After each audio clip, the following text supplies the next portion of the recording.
नमस्कार दोस्तों, स्वागत है आपका BHU वर्ल्ड में। मैं हूं आपका दोस्त संदीप कुमार। दोस्तों, पिछले कुछ दिनों से मैं एक आपके सामने संजीवनी एपिसोड लेकर के आया हूं, जिसके अंतर्गत BHU BA एवं सोशल साइंस के प्रश्नों को डिस्कस करता हूं, उससे संबंधित टिप्स आपके सामने देता हूं। तो दोस्तों, यह उसी संजीवनी एपिसोड की अगली कड़ी है। आप हमारे वीडियो को देखें और इससे महत्वपूर्ण जानकारी हासिल करें। यदि आप हमारे टेस्ट सीरीज को ज्वाइन करना चाहते हैं तो आप हमारे BHU वर्ल्ड की वेबसाइट को विजिट करें। दोस्तों, आज का पहला प्रश्न देखिए। पहला प्रश्न पूछ रहा है कि फान एक स्थानीय हवा है। लोकल विंड जो है फान किस देश का है? तो दोस्तों, फान जो है स्विट्जरलैंड की एक स्थानीय पवन है। लेकिन प्रश्न जब आपसे लू के बारे में पूछेगा तो लू भारत का स्थानीय पवन है। चिनुक USA का स्थानीय पवन है। हरमट्टन अफ्रीका का स्थानीय पवन है। ब्लैक रोलर ये उत्तरी अमेरिका नॉर्थ अमेरिका जिसको कहते हैं उसकी है। नॉर्वेस्ट न्यूजीलैंड की, न से न्यूजीलैंड, इस तरह से आप इसे याद रखेंगे। उसके बाद फ्राइजेम किस देश की है? तो फ्राइजेम स्थानीय हवा ब्राजील की है। दोस्तों, ये काफ़ी महत्वपूर्ण है।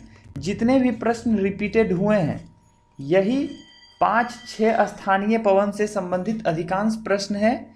इसलिए ये सारे प्रश्नों को आप क्या करेंगे तो याद कर लेंगे। दोस्तों, अगला प्रश्न है कि हड़प्पा संस्कृति में परिवहन के प्रमुख साधन था। दोस्तों, हड़प्पा संस्कृति के प्रमुख साधन जो हैं वह परिवहन के बैलगाड़ी हैं। चलिए आगे देखते हैं। कालिदास किसके समकालीन थे? कालिदास चंद्रगुप्त विक्रमादित्य या फिर चंद्रगुप्त द्वितीय। चंद्रगुप्त विक्रमादित्य का ही दूसरा नाम चंद्रगुप्त द्वितीय है। और देखिए यहाँ ऑप्शन में आपको चंद्रगुप्त प्रथम दे दिया है। तो इसी तरह से बच्चों के पास अक्सर इस चीज़ का कन्फ्यूजन होता है, वो चंद्रगुप्त प्रथम में टिक कर देते हैं, लेकिन इसका उत्तर क्या होगा? चंद्रगुप्त विक्रमादित्य या चंद्रगुप्त द्वितीय। चलिए अगला प्रश्न देखिए। लिंगराज मंदिर एवं सूर्य मंदिर किसके सर्वश्रेष्ठ उदाहरण हैं? नागर शैली के। दोस्तों, ये चीज़ आपको याद रखना चाहिए कि नागर शैली, वेसर शैली और द्रविड़ शैली। दोस्तों, द्रविड़ शैली जो होता है वो दक्षिण भारत से संबंधित होता है। नागर शैली किससे संबंधित है और वेसर शैली किस चीज़ से संबंधित है? आप हमें कमेंट बॉक्स में जरूर बताएं। चलिए अगला प्रश्न देखिए। खजुराहो मंदिर का निर्माण करवाया था। दोस्तों, खजुराहो का जो मंदिर है जो कि मध्य प्रदेश में स्थित है। अब मध्य प्रदेश के किस जिले में स्थित है इसके बारे में आप हमें कमेंट में बतलाएंगे। और खजुराहो का जो मंदिर है ये किस धर्म से संबंधित है इसे भी आप हमें कमेंट बॉक्स में बतलाएं। चलिए अगला प्रश्न देखिए। अमीर खुसरो समकालीन थे। दोस्तों, अमीर खुसरो जो है वह अलाउद्दीन खिलजी के समकालीन थे। चलिए आगे देखते हैं। निम्न में से कौन सा गौतम बुद्ध का जन्म स्थान से संबंधित था? दोस्तों, गौतम बुद्ध का जो जन्म हुआ है वो कपिलवस्तु में हुआ है। अब कपिलवस्तु में भी पार्टिकुलर किस जगह पे इनका जन्म हुआ है उसके बारे में आप लिखेंगे। श्रावस्ती से गौतम बुद्ध का क्या संबंध रहा, वैशाली से क्या संबंध रहा और कौशाम्बी से क्या संबंध रहा, इसके बारे में भी आप सर्च करके ढूंढ करके आप नोट कर लेंगे। क्योंकि कभी कभी प्रश्न यह भी पूछा जाता है कि बतलाइए गौतम बुद्ध ने सर्वाधिक वर्षावास यानी वर्षा ऋतु जो है किस क्षेत्र में व्यतीत किया था। तो आप इस चीज़ को सर्च करके हमें कमेंट बॉक्स में बतलाएंगे कि गौतम बुद्ध ने सर्वाधिक वर्षावास कहाँ की थी। चलिए अगला प्रश्न देखिए।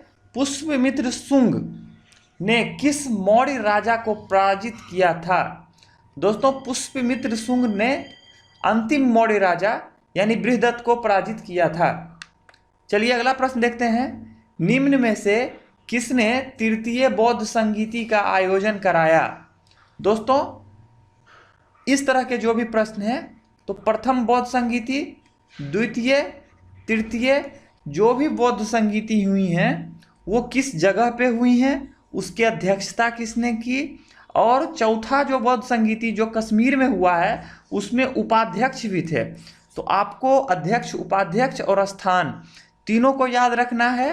कोई भी एक प्रश्न प्रथम, द्वितीय, तृतीय किसी से भी आपको पूछा जा सकता है। चलिए अगला प्रश्न देखिए। भारत पर आक्रमण करने वाला ईरानी प्रथम शासक कौन था? दोस्तों डेरियस प्रथम ने भारत पर सर्वप्रथम ईरानी आक्रमणकारी के रूप में आक्रमण किया। चलिए दोस्तों अगला प्रश्न देखते हैं। महमूद गवा किस राज्य का वजीर था? दोस्तों ये बहमनी का था। और महमूद गवा के बारे में आप गूगल पे सर्च करेंगे और देखेंगे कि महमूद गवा जो है उसने कैसे भारत उसका आगमन होता है और सर्वप्रथम उसने क्या किया था भारत आगमन के दौरान। चलिए आगे देखते हैं। पुरंदर की संधि किसके बीच संपन्न हुई? दोस्तों डेट आपको सर्च करके लिख लेना है, डेट कब हुई थी ये संधि। और ये शिवाजी और औरंगजेब ये दोनों के बीच में पुरंदर की संधि हुई थी। चलिए आगे देखते हैं। दिव्यावदान किस धर्म से संबंधित है? दोस्तों दिव्यावदान बौद्ध धर्म से संबंधित है। इसी तरह से जैन धर्म से संबंधित ग्रंथों को भी आप नोट कर लेंगे। और अन्य जो बौद्ध ग्रंथ हैं जैसे विनय पिटक, अभिधम पिटक, इस तरह के जो भी ग्रंथ हैं उन सारे ग्रंथों के भी आप नाम लिखेंगे। चलिए अगला प्रश्न देखते हैं। प्रभावती गुप्ता किस राजवंश से संबंधित थी? दोस्तों प्रभावती गुप्ता जो है वकाटक राजवंश से संबंधित थी। और आप सर्च कीजिए प्रभावती गुप्ता का विवाह किस राजवंश में हुआ था, इसके बारे में और किसके साथ हुआ था वो आप सर्च करके आप नोटबुक में लिखेंगे। चलिए आगे देखिए। हर्षचरित्र के लेखक का नाम बतलाइए। दोस्तों हर्षचरित्र जो है वान भट्ट के द्वारा लिखा गया है। इसी तरह से अर्थशास्त्र जो है कौटिल्य की रचना है। पतंजलि का महाभाष्य है। और ये आपको तीनों पुस्तक काफ़ी महत्वपूर्ण है, इसलिए इन तीनों पुस्तक को आप नोट करेंगे। चलिए अगला प्रश्न देखते हैं। अगला प्रश्न क्या है? गुप्त काल के महान गणितज्ञ का नाम बतलाइए। दोस्तों गुप्त काल के जो महान गणितज्ञ थे वो आर्यभट्ट थे। गणितज्ञ पूछा है, खगोल शास्त्री भी आपसे पूछ सकता है। बराहमिहिर किस काल से संबंधित थे? वान भट्ट किस काल से संबंधित थे? और हरिसेन किस काल से संबंधित थे? आप इनके काल के अलावा ये किस क्षेत्र से संबंधित थे इसके बारे में भी आप सर्च करके लिखेंगे। चलिए अगला प्रश्न देखिए।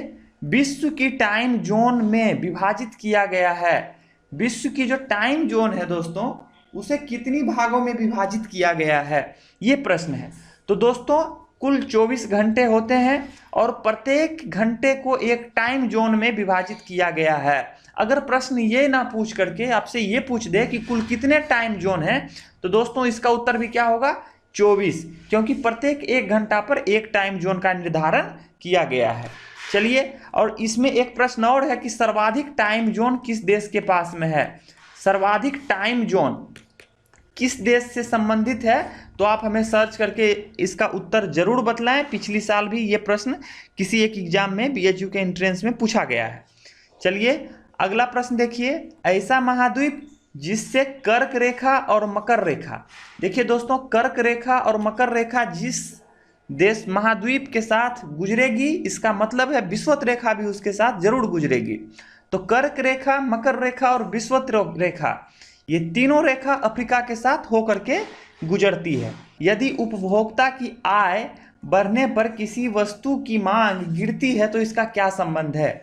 दोस्तों इस प्रश्न को समझने से पहले आप ये समझें कि डिमांड किसी भी कमोडिटी का अगर गिरने लगे, अगर उपभोक्ता की आय बढ़े, आप अनुमान लगाइए कि अब 100 रुपया किसी की इनकम होगी प्रतिदिन और अगर अचानक उसकी इनकम 5000 रुपया प्रतिदिन हो जाए तो दोस्तों वो क्या करेगा, तो वो जो निम्न श्रेणी के वस्तु हैं उसके स्थान पर उच्च श्रेणी के वस्तु को खरीदना प्रारंभ कर देगा। सपोज कीजिए कल तक जो चावल वो 20 रुपये केजी वाला खाता था, वो अब 50 रुपये केजी वाला खाना शुरू करेगा। हर एक चीज़ ब्रांडेड खरीदना शुरू कर देगा। इसका अर्थ यही हुआ कि उपभोक्ता का आय अधिक बढ़ने पर जो निम्न श्रेणी के वस्तु हैं, इंफीरियर गुड्स जो हैं, उसको प्रायः व्यक्ति क्या करता है, खरीदना बंद कर देता है। चलिए अगला प्रश्न देखिए, यदि दो वस्तुएं साथ साथ मांगी जाए, दो वस्तुएं साथ साथ का मतलब यह हुआ कि आप चाय भी पीते हैं और कॉफ़ी भी पीते हैं, तो चाय और कॉफ़ी दो सामान्य तरह की वस्तुएं हैं। तो इस तरह की जो वस्तुएं आपसे पूछ रही हैं, तो ये वस्तुएं क्या कहलाती है, तो ये वस्तुएं दोस्तों कंप्लीमेंट्री गुड्स कहलाती हैं, पूरक वस्तुएं कहलाती हैं। चलिए अगला प्रश्न देखिए, शक्ति का पृथक्करण सिद्धांत the separation of power, theory of separation of power किसके द्वारा दिया गया, तो दोस्तों the theory of separation of power जो है वो मॉन्टेस्क्यू के द्वारा दिया गया है। और आप ये बतलाएंगे मॉन्टेस्क्यू विश्व के कौन से रिवॉल्यूशन से संबंधित है। चलिए अगला प्रश्न देखिए, अगला प्रश्न यह है कि एक बच्चे को अपने माता पिता से कितने क्रोमोजोम प्राप्त होते हैं। दोस्तों 46 क्रोमोजोम प्राप्त होते हैं, और कितने किस पेयर में प्राप्त होते हैं ये भी आप याद रख लेंगे। 46 के जगह पेयर आपको पूछ देगा, तो आप हमें बतलाएंगे कितने पेयर में प्राप्त होते हैं। चलिए अगला प्रश्न देखिए, संथाल विद्रोह किससे संबंधित है और ये किस स्थान पर हुआ था। दोस्तों ये आदिवासी क्षेत्रों से संबंधित है, और ये छोटा नागपुर का पठार जो कि झारखंड में स्थित है, उसी संथाल परगना से ये संबंधित है। 1853 और 1857 के बीच यह विद्रोह हुआ था। अगला प्रश्न देखिए, अगला प्रश्न है, मुद्रास्फीति अन्यायपूर्ण है और मुद्रा संकुचन अप्रयुक्त है, इन दोनों में मुद्रा संकुचन अधिक बुरा है, यह कथन किसका है, किन्स का कथन है। दोस्तों जो इंग्लिश मीडियम के स्टूडेंट हैं, ये कथन को आप डायरेक्ट अपने नोटबुक में लिख लें। जो हिंदी मीडियम के बच्चे हैं वो इस कथन को सीधा अपने कॉपी पर नोट करें। हो सकता है आपको ये प्रश्न सीधा पूछ दिया जाए, क्योंकि किन्स के बारे में भी, चाहे वो आर्थिक मंदी से संबंधित हो, वैश्विक मंदी से संबंधित हो जो कि 1930 के दशक में आया था, या फिर इसके कोई डिफिनीशन हो, या फिर कोई इसके कथन हो, वो बार बार पूछा जा चुका है।